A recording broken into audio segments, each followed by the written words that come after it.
So yun mga kabarangay, ayan, nandito naman tayo ngayon at nagbabalik. So nandito tayo sa loob ng Quirino High School at tayo ay magkakaroon ng fire prevention training seminar. Ayan, bibigyan natin ang ating mga kasamahan na empleyado ng isang catering services. So nandito tayo, kasama natin syempre ang Quirino Fire and Rescue Brigade. Ayan, nandiyan yung mga kasama natin. So nandito na tayo ngayon sa location. Naghihintay na tayo ng oras. So samahan nyo kami mga kabarangay. Kita-kits, peace. Yun o mga kabarangay.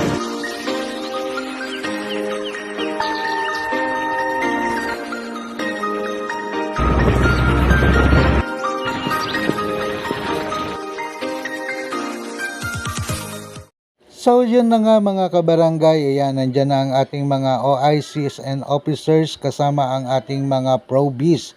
Siyempre, hindi mawawala yung mga yan. Ayan, kumakaway pa ang ating officers, di ba? So, ayan din po, hindi mawawala ang ating participants for today.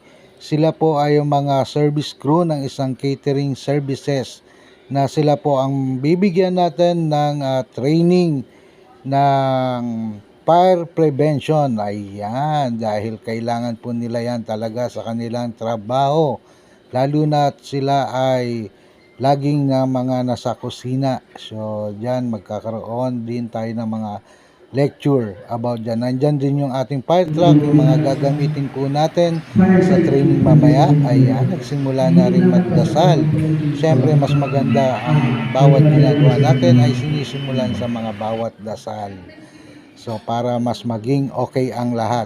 So ayan na nga, nandyan na po ang ating OIC na nagsisimula ng magbigay ng lecture sa umagang yan mga kabarangay. Siyempre ayan, yan yung basic training. Ayan, ina-explain na kung ano yung pinaka 3 elements ng fire saan nagsisimula ang apoy. So yan po ang kanilang admin officers. So dito yan, pinapakita na ngayon ng ating officers yung kung paano gamitin ang mga fire extinguisher at ano ang kanilang mga dapat gawin kung ito ay kanilang gagamitin in case of emergency. So ayan na nga. Siyempre mahalaga yan para matutunan at kung paano gamitin ang mga fire extinguisher. Dito naman ayan, magkakaroon naman sila ng bucket relay. Ayan, kung bakit kailangan sa ganyang pagkakataon ay nagkakaroon ng bucket relay. Ayan, sila ay magpapasahan ng tubig at magpapakabasa. Ayan, nagsimula na silang magpasahan ng balde na may lamang tubig. So, importante po ito para sa mga pagsimula pa lang ng sunog ay mas madali po nating maapula habang wala po ang ating mga bombero habang paparating pa lang. Dahil kadalasan ay hindi naman kaagad-agad dumadating ang ating bombero. So, iyan, tinitraining sila kung paano yung bucket relay at ano yung dapat nilang gawin in case na nagkakaroon pa lang at panimula pa lang ang apoy o nasusunog na bahay. So, iyan yung bayanihan na tinatawag, yung bucket relay na yan. So, yan, medyo enjoy pa sila dahil sa pasahan ng tubig.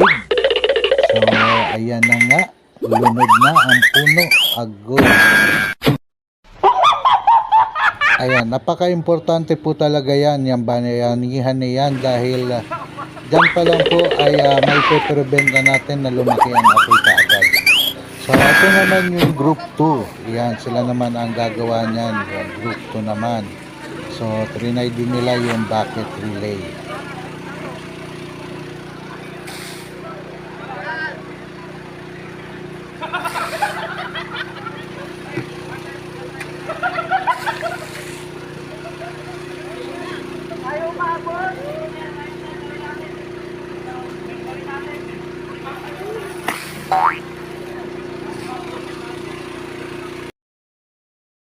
So, ito naman sa part na to, ito yung gas leak. Yan, kung in case na biglang umapoy ang ating mga tangke, so alam po nila yung dapat gawin na wag mataranta at kunin at gawin yung dapat.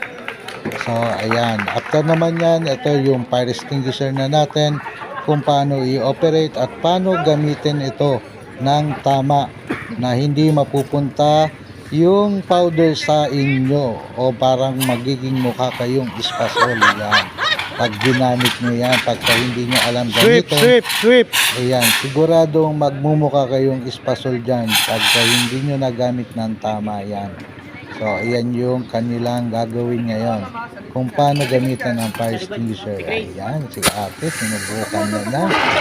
Ang fire extinguisher ay napakagaling. O, diba?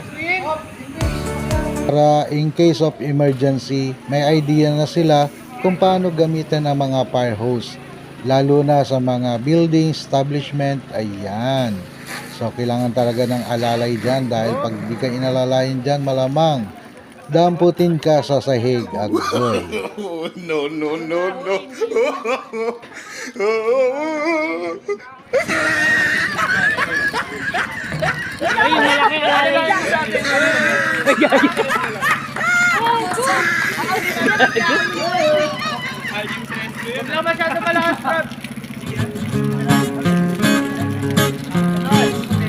Ayan, yung puti, malinis na lang po, ha? Thank you. At, Todo mo.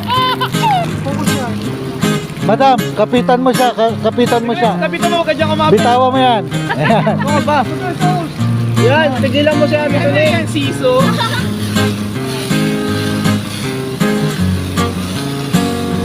Tama na, enjoy. Ay, maligo ka na.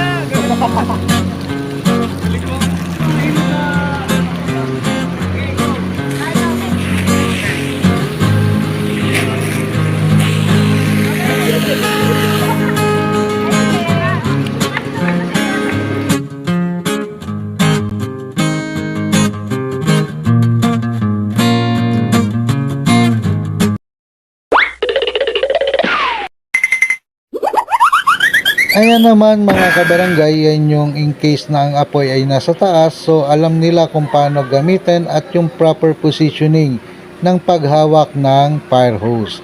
So para hindi rin sila basta-basta tumumba in case na mayroon o gagamit sila ng mga fire hose natin.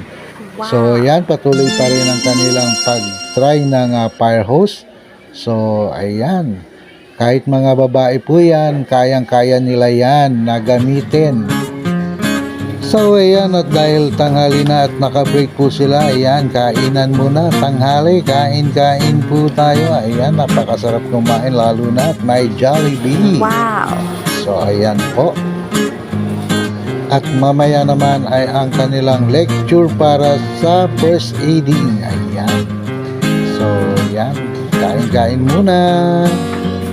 So ito na yung lecture ng first aiding. Ayan, at mamaya yung actual return demo naman ng first aiding.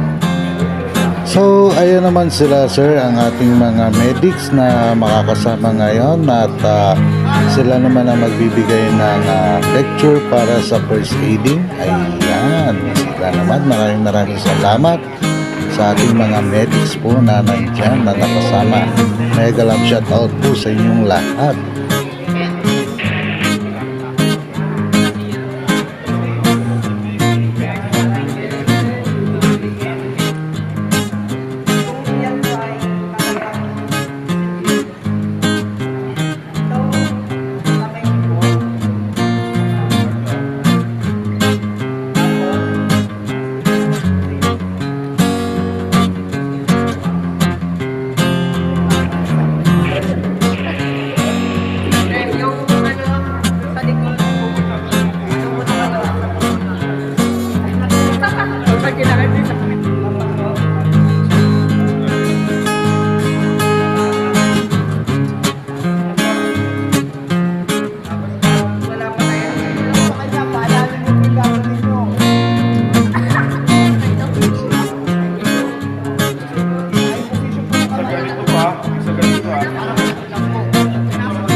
barangay. Ayan.